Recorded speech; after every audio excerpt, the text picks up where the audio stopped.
What's up everybody, Garrett back here, and what I like to do sometimes is go through my collection and try to kind of find movies that I really like that maybe just does not get talked about enough, and something at the time that was just so different, especially in the horror genre. Now it's crazy, in 2024, things like Terrifier have really taken off. The horror genre has gone to a point where people just love the gore, they love the violence, where it feels like we're kind of bringing it back to that extreme era of the 2000s. Now, if you know what I'm talking about, if you were around the mid-2000s, you had an era where, like, Dimension Films was doing, like, a lot of those extreme lines. You had foreign movies that were kind of making their way over here, and people were really digging those. You had remakes such as Hills Have Eyes, Rob Zombie's Halloween, and the Texas Chainsaw Massacre. Now, all those movies kind of tried to push the limit when it came to the blood, the gore, and the violence. But there was one movie, a slasher movie that came out that was very under the radar. And when this thing hit and I saw this for the first time, I absolutely loved it. Now, in 2009, Anchor Bay released a DVD of this movie, Laid to Rest.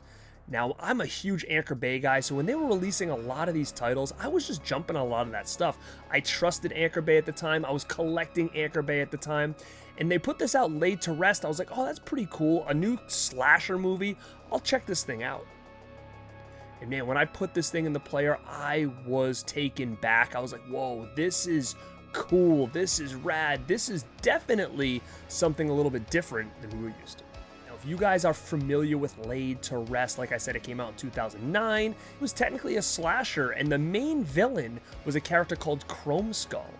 And he had a chrome mask, and he had this little video camera that was on his shoulder where he'd actually record his killings. Now, what made this movie so special? It just was different, like I said. Chromeskull had a cool look. This thing was super violent, and I can remember it was getting a little bit of hype after this release.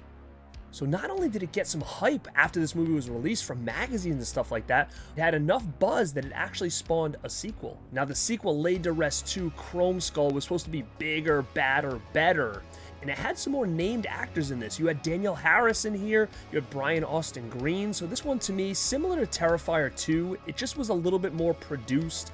It felt like it was a little more put together than the first one. The first one felt a little bit more lower budget, but it really seemed like this one was going to be the rocket ship for this to become a franchise. Now, for whatever reason, Chromeskull didn't get the same amount of excitement that Laid to Rest did. I thought they both were really good. I'm not sure exactly what went wrong here. There was actually a rumor for a part 3 that kind of just fell apart. Now, I thought for sure that this was going to be a full franchise. I thought for sure we were going to see this character for years to come. So when I saw Nick Principe at a horror convention, I made sure to meet him, get his picture and autograph. And the hype was still around these movies, and even Fright Rags put out a line of Chromeskull and Laid to Rest t-shirts around this time. Going back to Chromeskull in this franchise, I'm not actually sure what went wrong here, because I still really like these movies for what they are. I mean, like I said, I was so stoked on this becoming a big franchise, and I absolutely loved the movie.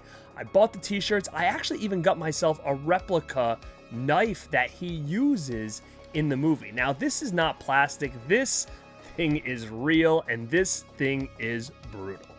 And if you take a look at it, this is what he uses as his weapon in the movie. Now, I just wanted to come out here and kind of spit my thoughts about Chromeskull and Laid to Rest because, like I said, this was big for me when this came out. In that 2009 to 2012, I was really hyped about this movie. Do you guys remember Laid to Rest and Chromeskull? And if you do, what were your thoughts on these movies? Were you like me and thought we were going to see a lot more of this character?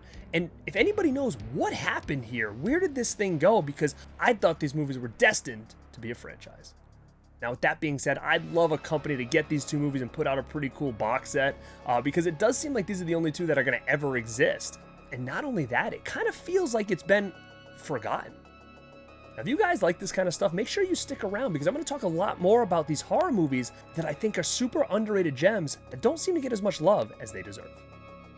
Now, gang, thank you for checking this out. This is Garrett at Born2beRad, and like always, stay